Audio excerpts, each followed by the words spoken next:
اللہ اس کے رسول کی اطاعت کرے وہ ان لوگوں کے ساتھ ہوگا جن پر اللہ کا انعام نازل ہوا۔ اس کا مطلب ہے کہ یہ انعام یافتہ بندے ہیں۔ تو ہم نے پہلا پوائنٹ تو یہ اٹھایا کہ یہاں انعام یافتہ بندوں کو بطور انعام، ان کی معیت کو بطور انعام ذکر کیا جا رہا ہے۔ اس کا مطلب یہ الذین انعمت علیہم، اے اللہ تعالیٰ ہمیں سیدھا راستہ چلا ان لوگوں کا راستہ جن پر تو نے انعام فرمایا۔ انعام یافتہ بندے کون ہیں؟ وہ یہ 4 گروپ ذکر کر دیے، انبیاء علیہ السلام، صدیقین یعنی بڑے بڑے صحابہ جو اجلہ صحابت، شہداء جو صحیح العقیدہ شہید ہوئے اللہ کے راہ میں لڑتے ہوئے، اور صالحین اس میں باقی صحابہ کرام، تابعین، تبع تابعین، علماء، مفتیان کرام اور نیک لوگ سب اس میں شامل۔ اللہ کیوں نہیں بیان فرمایا؟ اللہ تعالیٰ ہمیں سیدھا راستہ چلا، وہ راستہ جو قرآن کا راستہ ہے، وہ راستہ جو حدیث کا راستہ ہے، نہیں، انعام یافتہ بندوں کے راستے پہ چلا۔ اس کا مطلب یہ ہوا، ایک بات یہ کہ انعام یافتہ بندوں کا راستہ ہی قرآن و حدیث کا راستہ ہے، کنفرم ہے۔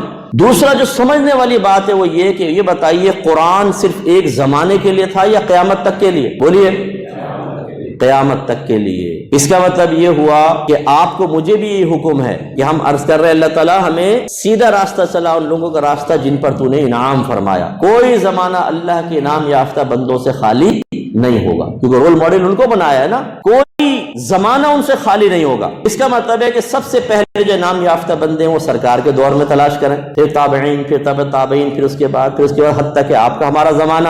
اب اپنے زمانے میں اگر آپ انعام یافتہ بندے تلاش کرنے کی کوشش کریں گے تو اس کا معیار کیا ہوگا؟ جو پہلے انعام یافتہ بندے ان کے اوپر پرکھ لو۔